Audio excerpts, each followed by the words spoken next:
오늘 성경 말씀 구약성경 창세기 16장입니다. 창세기 16장 1절부터 6절까지 말씀인데 1절부터 3절까지만 제가 봉독하겠습니다. 실제로는 다른 본문도 같이 볼 것입니다. 봉독은 1절부터 3절까지 하겠습니다. 아브라함의 아내 사레는 출산하지 못하였고 그에게는 한 여종이 있으니 애굽 사람이요 이름은 하갈이라.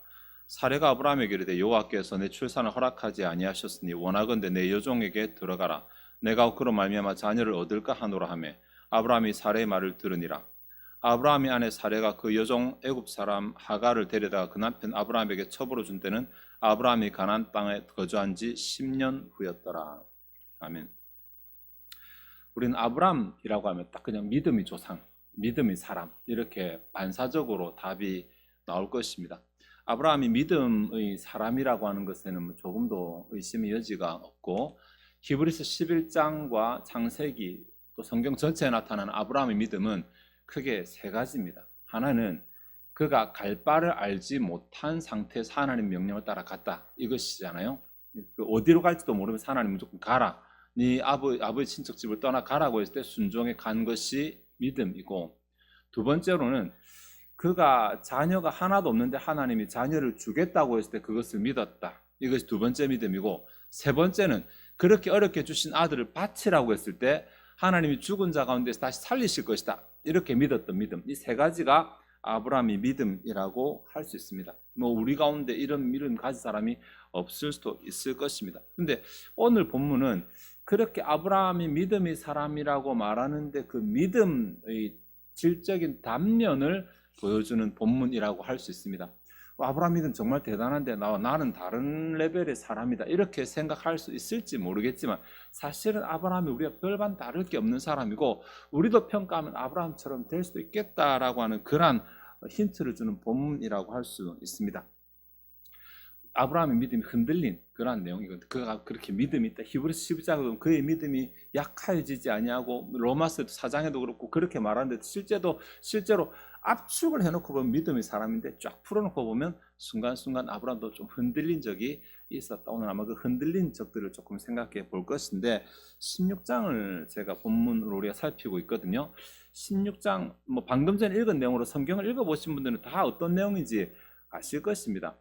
아브라함이 사라 외에 사라의 여종이죠, 그 하갈을 첩으로 취하게 된 그 이야기를 하고 있습니다.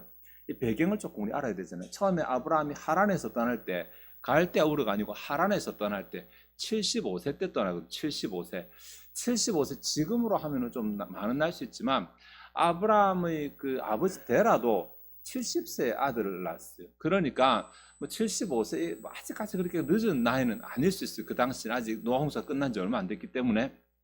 그때 떠나서 하나님이 약속을 주신 게 13장에 나오니까 내가 네 자녀를 많이 번창하게 해주겠다라고 13장에 약속을 주시거든요.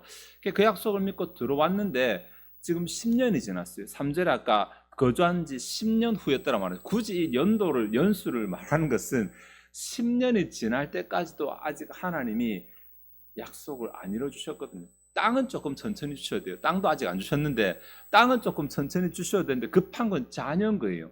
지금 이제 아브라함이 85세가 되었다라는 거예요. 사라도 지금 사라도 75세가 되었으니까 10살 차이니까 이게 지금 마음이 조금 조급해지는 순간이라는 거죠. 그래서 아브라함이 이 상황 아마 고민 많이 했을 거예요. 근데 이 상황보다 앞서 15장에도 한번 아브라함이 하나님 앞에 이렇게 믿음이 조금 흔들리고 약속에 대해서 흔들렸던 장면 나오거든요. 이 전에 조금 생각했어야 되는데 15장 우리가 잘 아는 횃불 언약으로 불리는 그 내용, 이것도 내용 아시는 분은 아실 것입니다. 하나님이 갑자기 환상 중에 아브라함에게 나타나셔가지고 두려워하지 말라, 나는 너의 상급이다, 내가 너를 보장한다, 이렇게 딱 말씀해 주시는 게 15장 1절에 나올 거예요. 나오는데 1절에 그렇게 나오자마자 아브라함이 2절에 뭘 하냐고 하면 환상 중에서 아브라함이 이르되 주 여호와여 무엇을 내게 주시려 하나이까, 나는 자식이 없사오니 나의 상속자는 이 다메섹 사람 엘리에셀이니이다 라고 이렇게 답을 하는 내용이 나옵니다. 하나님 환상 중에 나타났잖아요. 근데 이제 아브라함이 그 환상 중에 하나님을 보자마자 한 말이 이 말이었거든요. 무엇을 주려고 하십니까? 이 부분 좀 직역해 볼까요?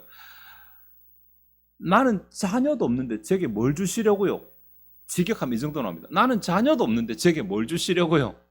이 말이 툭 튀어나왔다는 말은 이 자녀라는 화두가 아브라함 속에 가득히 있었다는 말이에요. 툭 치면 탁 나올 정도로 자녀라는 화두가 가득 있습니다. 이때가 언젠지는 모르고 15장은 언제인지 모르지만 어쨌든 언제 10년 전 언제일 것이고 그 상황 가운데 하나님이 주시겠다고 하시는 그것에 대해서 아주 강하게 땅에 대해서는 말도 안 해요. 지금 자녀에 대해서 말하고 자녀 뭐 하시겠다고요?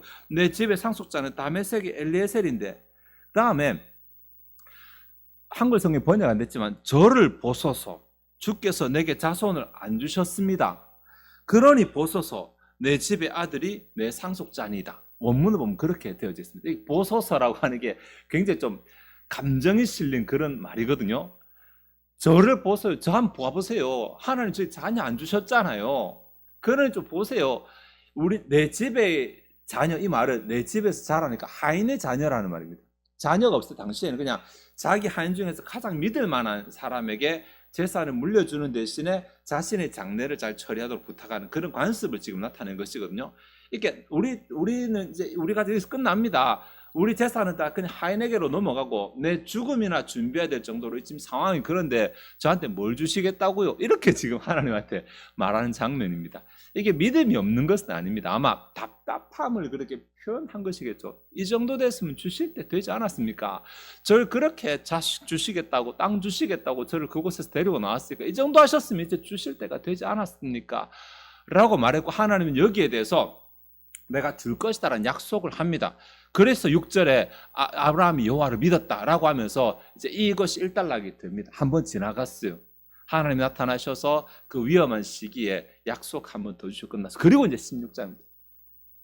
그리고 또 얼마나 지났는지 몰라요. 근데 한번 약속 주시고 그 약발이 다 하기까지 좀 시간이 걸렸을 것이니까 적어도 몇 년은 걸렸겠죠.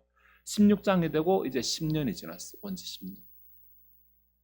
그러니 아브라함 입장에서는 아니 이게 희망 고문도 아니고 주시든지 안 되겠다고 하시든지 하시지 주겠다 해놓고는 안 오시고 내가 마음대로 찾아갈 수 있는 분이 아니잖아요. 그분이 오셔야 내가 말할 수 있는데 오시지도 않고 다 바로 오시지도 않고 내게 말씀만 덜렁 던져놓으시고 시간은 계속 가고 있고 이런 차에 사라가 먼저 움직입니다. 2절이 되면 사라가 아브라함에게 가서 여호와께서 내 출산을 허락하지 아니하셨다라고 그렇게 말합니다. 여기도 우리 한글로는 번역이 안 됐는데 보세요라는 말이 있거든요. 근데 보세요 힘내라고 하는 그 히브리어 단어인데 그 다음에 우리말로는 번역이 안 돼. 영어로 please 제발 이렇게 번역되는 나라고 하는 강조하는 감탄사도 아니고 불변사가 또 하나 있습니다. 힘내 나라고 하면 이거 우리말로 번역을 잘 못하겠어요. 한번 봐보세요 아니고 좀 강하게 좀 말해야 되는데 그러니까 사라도 이제 참다 못 참겠는 거죠. 참다 못 참아가지고 아브라함에게 하는 말 한번 봐보세요. 제 어감으로밖에 표현하지 한번 봐보세요. 여호와께서 내게 자녀를 안 주셨어요. 약속은 주겠다고 몇 번씩이나 말씀하셔놓고는 여호와께서 내가 출산하는 것을 막으셨습니다. 한글 성경에는 허락하지 아니하셨다라고 되어 있는데 여기 안 주셨다 이게 좀 강한 어쨌든 그 금지거든요. 하나님께서 막으셨다 강한 뉘앙스거든요. 그러니까 아니 이게 하나님 지금 언행이 안 맞아요. 지금 언행이 안 맞는데 시간은 자꾸 가고 있고 그렇다면 우리가 뭐 잘못 생각하는 게 아닐까요? 하나님께 자녀를 주시겠다고 했는데 우리가 너무 순전하게 앉아서 가만히 있는 게 아닐까요? 뭔가 다른 걸 해야 하는 게 아닐까요? 라고 이제 말을 하기 시작하는 것입니다. 그 말에 아브라함이 설득이 됩니다. 그래 15장에서는 엘리에셀은 그 집의 노예거든요. 종 아들보다는 그래도 아들이 조금 더 낫지 않을까? 실제로 아브라함이 이제 반쪽은 아브라함이니까 그 사라가 문제니까 그럼 하갈을 통해서 자녀를 넣으면 그래도 엘리에셀보다는 조금 더 정당성이 있지 않을까요? 우리 이렇게 생각할 수 있잖아요. 네. 하나님 말씀에 그래도 어쨌든 네 몸에서 났으니까 그래도 좀 정당성 있지 않을까라고 하나님의 말씀을 자기 유리하게 해석을 하기 시작합니다. 흔히 합리화라고 하죠. 합리화. 네.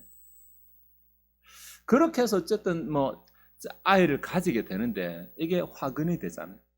하갈이 자기가 임신했다는 사실을 확인하고 나서부터는 주인 사라를 무시하기 시작하고, 사라는 그것 때문에 화가 나고, 그래서 아브라함, 그건 내 속 아니냐, 네가 알아서 네 여종이니까 밀어버리고 회피하고, 그래서 사라가 하갈을 학대하고 하갈은 도망가고, 가족이 갑자기 이제 그 일로 아주 시끄럽게 됩니다.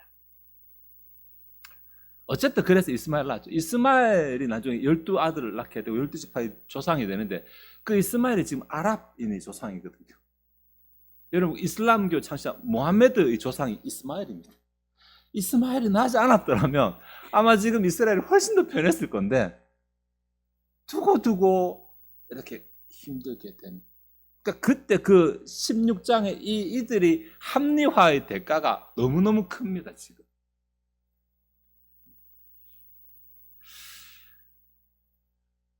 여기에 내가 그로 말미암아 자녀를 얻을까 하노라. 이것을 혹시라도라고 하는 접속사, 혹시 알아요? 그렇게 되면 우리가 자녀를 얻을 수 있을지.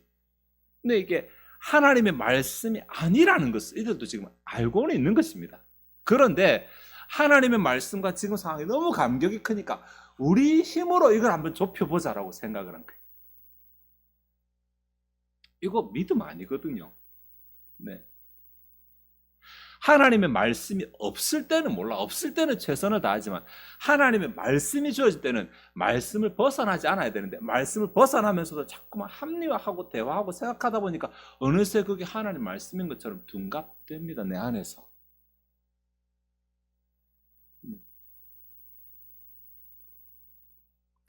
이 다음에 또 우리가 살필 것은 이제 17장인데, 17장이 되면 1절에 아브라함이 99세 때에로 나옵니다.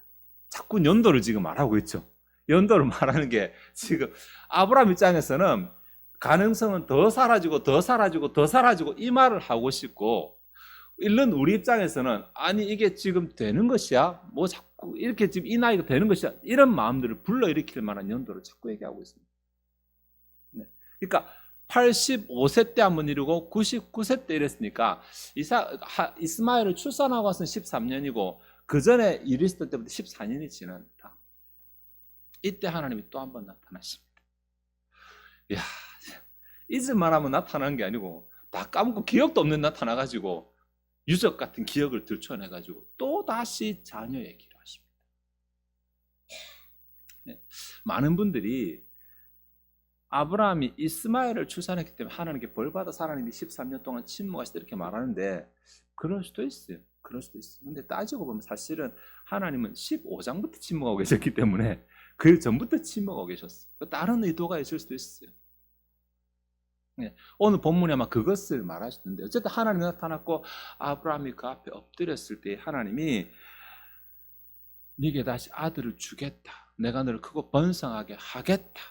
이렇게 말씀하셨을 때 아브라함의 반응이 17절이거든요. 아브라함이 엎드려 웃으며 마음속으로 이르되 100세 된 사람이 어찌 자식을 낳을까? 사라는 90세니 어찌 출산하리요? 이게 생각이거든요. 근데 여기서 웃었다고 해서 이삭이라고 해서 아들 이름 이삭이라고 짓잖아요. 그런 거잖아요. 이 웃음이 무슨 웃음일까 하는 거예요. 기쁨의 웃음은 일단 아닐 거예요. 우와 드디어 이런 거 절대로 아닐 거예요. 그리고 비웃음일까? 비웃음도 아닐 거예요. 자기도 모르게 피식 나온 웃음일 거예요. 네. 피식, 이 상황에서 피식 나왔다고 하는 것은 기가 찬 웃음이라고 하기에는 그렇고, 여러분 그 감은 드시잖아요. 하나님이 또 말씀하시, 또 이제 또 몇 년짜린고 막 이런 생각이 들었을 수도 있어요. 근데 100세인데 내가 몇 년을 더 기다리 다음번 또 말씀하실란가? 이미 지난번 몇 번 그랬으니까 10몇 년 전에 한번 말씀하시더니 20몇 년 전에 한번 말씀하시더니 이제 또 약속.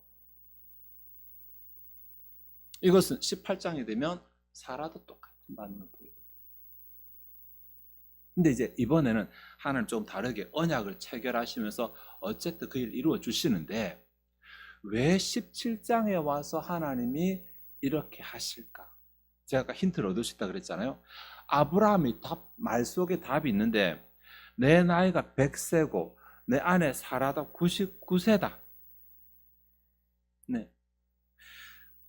히브리서 11장의 믿음장 보면은 11절에 믿음으로 사라 자신도 나이가 많아 단산하였으나 더 이상 물리적으로 자녀를 낳을 수 없는 상태가 됐다라는 말이거든요.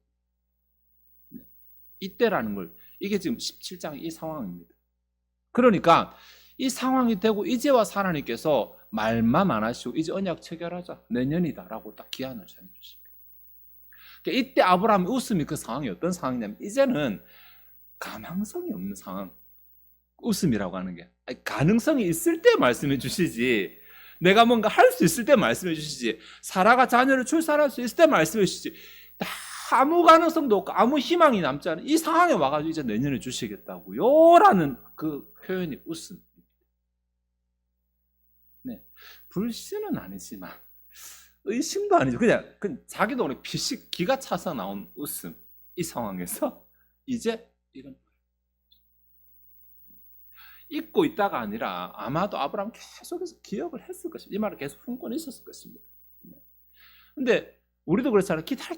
기다리다가 뒤늦게 오면 반가움보다는 화가 먼저 나지 않습니까? 왜 이제 왔냐고. 그렇지 않습니까? 역설적으로 반응이 나오잖아요. 아브라함도 비슷한 반응을 하고 있습니다.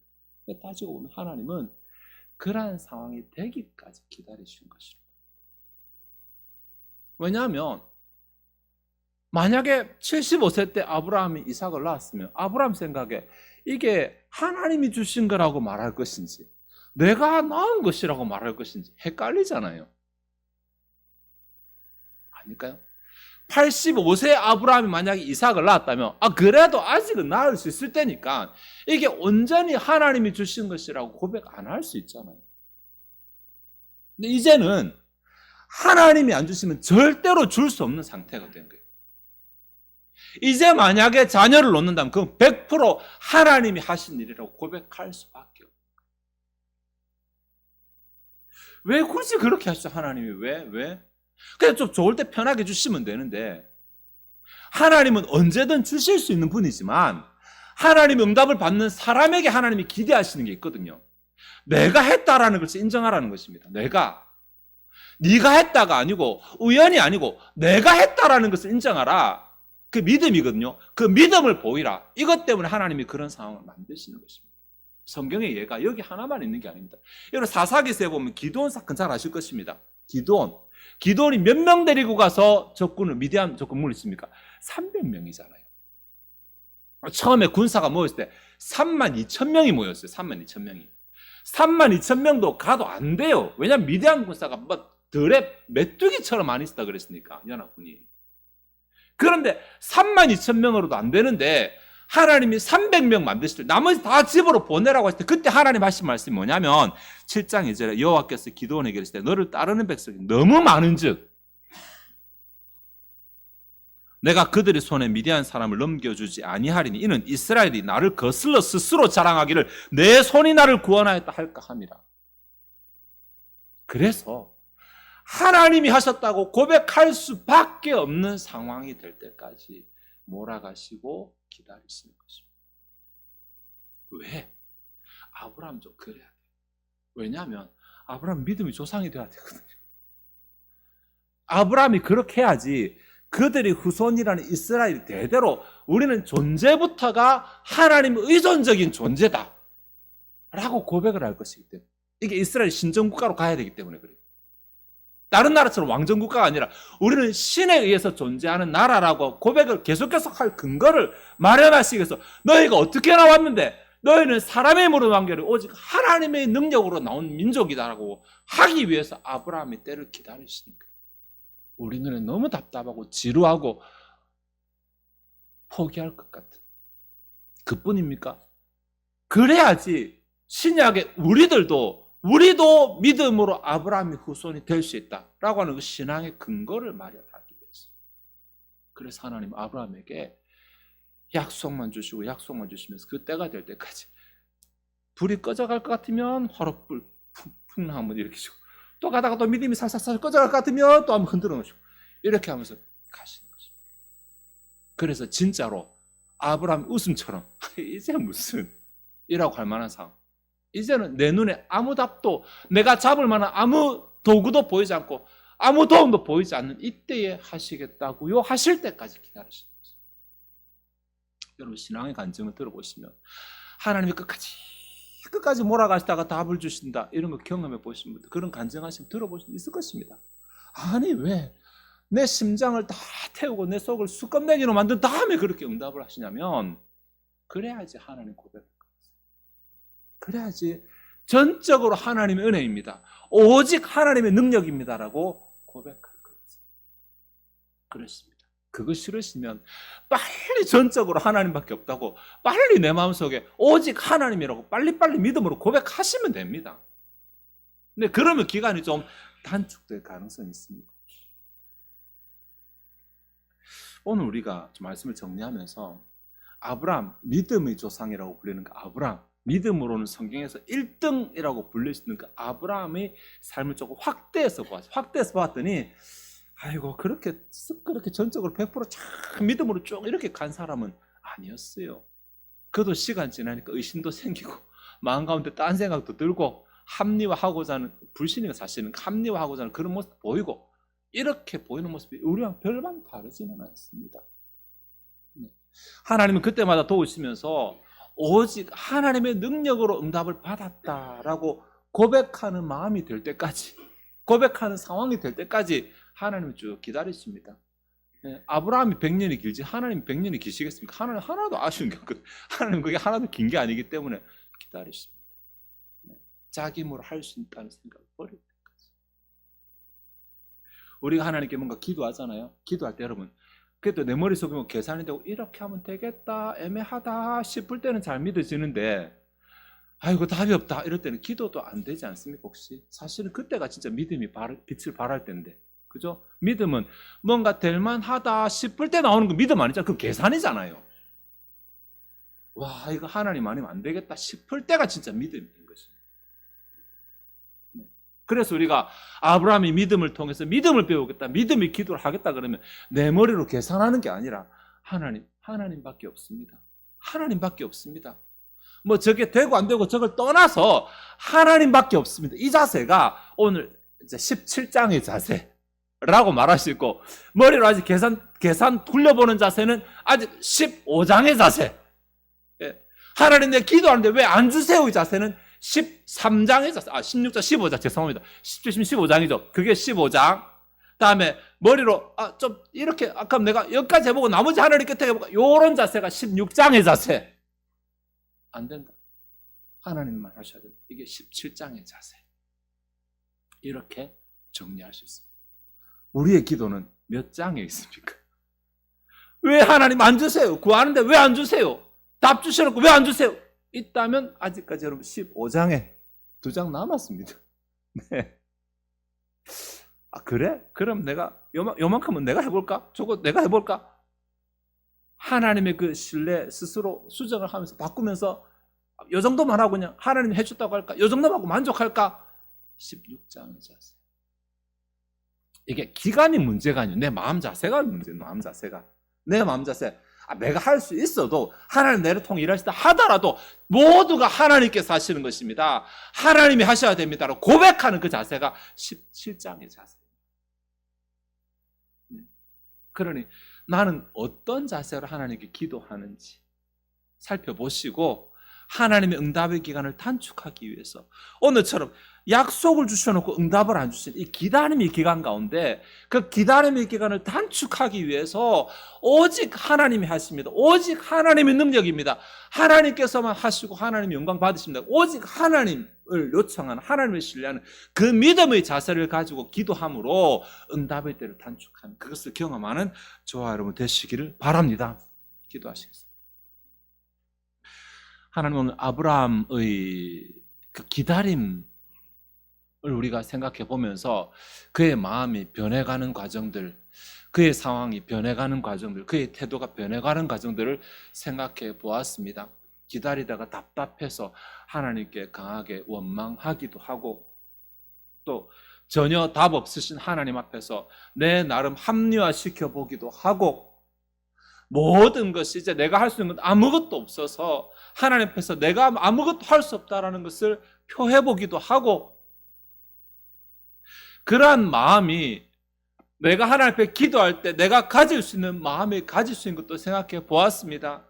하나님이시여, 내 마음이 조급해서 답답해하고 내 마음이 조급하다가 합리화시키고 그런 마음이 아니라 내가 무언가 하는 게 아니라 하나님께서 하시고 때로 나를 통해서 일하실 수도 있고 때로 나를 제외하고 일하실 수도 있지만 이 일은 하나님이 하신다. 하나님께서 하실 수밖에 없다. 이 일의 모든 열매는 영광은 하나님께 있다라고 고백하는 신앙의 자세를 가지고 기도할 수 있도록 도와주옵소서. 내 머릿속으로 계산하고 내가 뭔가 할 수 있는데 내가 다 하는데 부족한 무엇만 하나님이 도와주시면 되는 데가 아니라 내가 할 수 있는 것도 하나님의 능력이고 내가 하지 못하는 것도 하나님의 능력으로 할 것이고 모든 것이 하나님이 하시는 것이라는 것을 고백하고 의심의 순간에 더 하나님께 매달리고 믿음 달라고 더 기도하고 하나님께서 하실 것을 더 높이고 이러는 가운데 하나님께서 내 삶 가운데 약속하신 것을 실제로 나타내시는 것을 우리가 누릴 수 있도록 도와주시옵소서. 우리의 삶이, 우리의 신앙이 실제로 날마다 하나님을 경험하고 체험하는 신앙이 되게 하시고 우리가 절대로 하나님을 부인할 수 없는 믿음을 가지게 하여 주시옵소서. 이 시간 주 앞에 준비된 예물을 드리고자 합니다. 우리 마음이 즐거이 하나님을 헌신하게 하옵소서. 감사드리며 예수 그리스도의 이름으로 기도하옵나이다. 아멘.